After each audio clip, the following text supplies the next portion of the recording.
Before we do the build, why don't you consider subscribing? Clicking on the bell to get notified for when I upload my videos.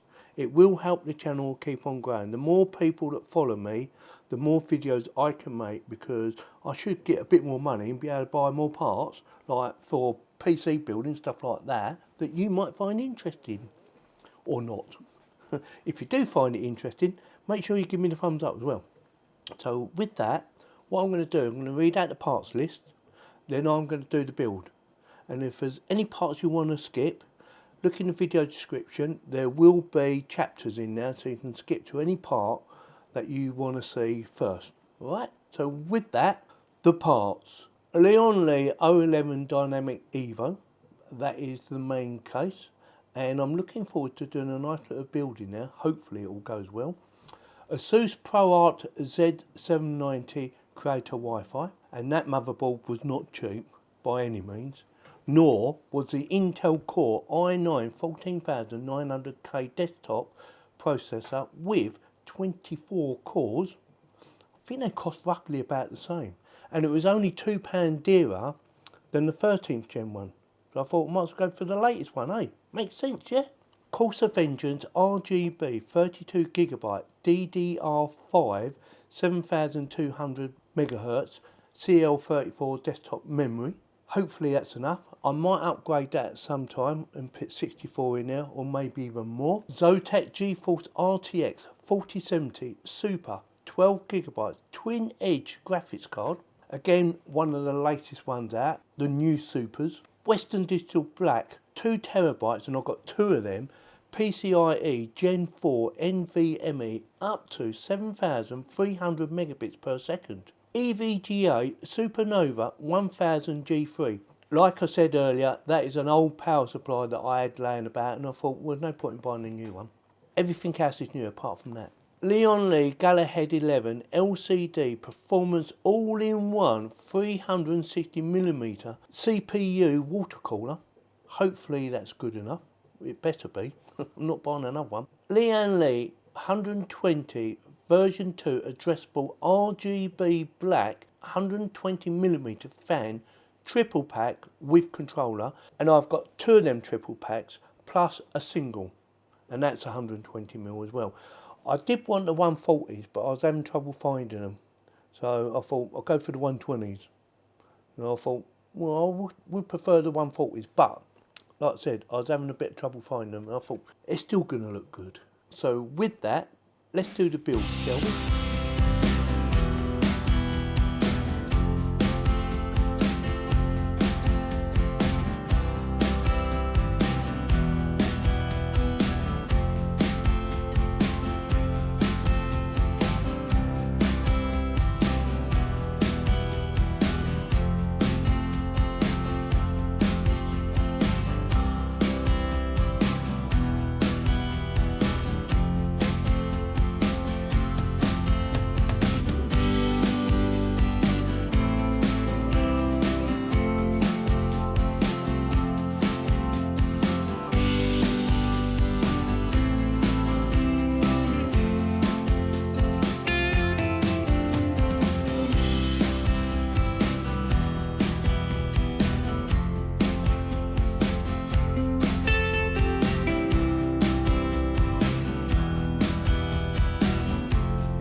to the city streets, we began to feel the fire. We rise like tall buildings as the chemicals, they take us higher. The night's young and it's just begun as she puts her hand in mine. We wanna chase the night, wanna dance to the light, pull the stars from the sky, just two hearts running wild. Never sleep, never stop, as we shout from the top. We're gonna be two hearts running wild.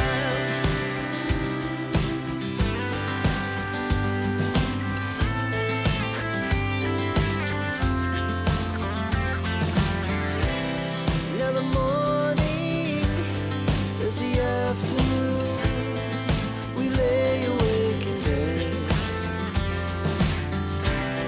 It laughs so loud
what do you think? I like it, I like the look of it.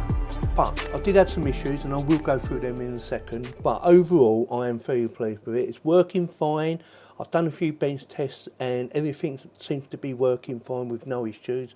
But I did have a few issues right at the beginning and I will go through them. So if you've seen my other videos, you would know I've already done a BIOS update on this. And yeah, it saved me a lot of time as well. So the BIOS update worked straight away. No issues with that whatsoever. Computer just worked.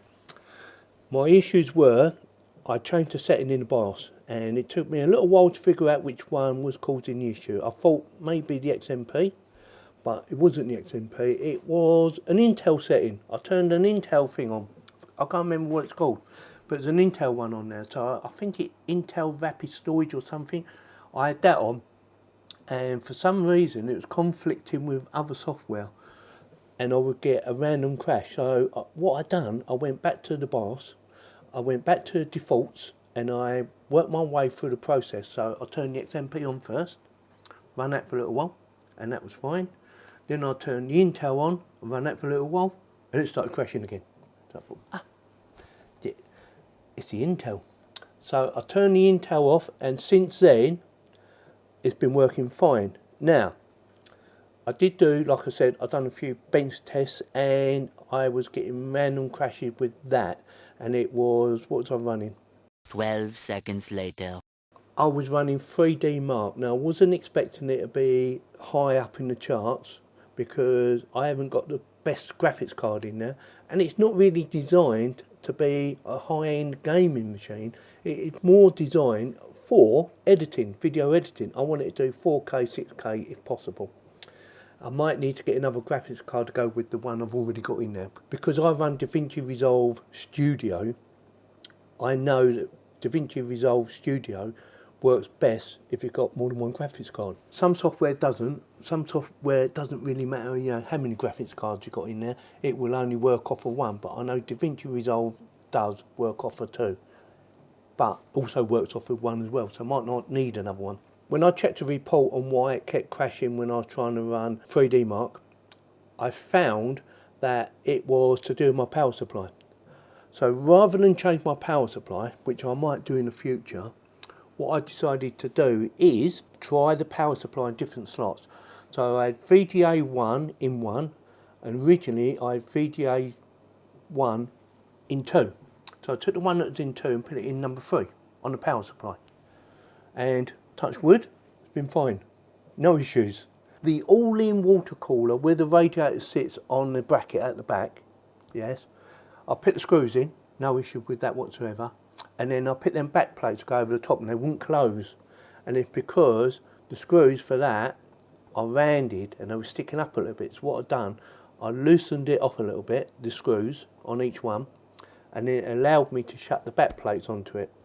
And I thought, oh, yeah, it should be right. It's not going to move because the actual screws can't come undone because they've got the back plate on them, so it's got nowhere to go. Cable management, you're right, I admit I've never been brilliant at cable management, but I have had a bit more of a tidy up, which I haven't done a video on, and mainly at the front. So what you can see is been tidied up a bit more with a bit of Velcro to make it look like it's all together and nice and neat. But like I said, everything's running fine. Connectivity was quite easy to do.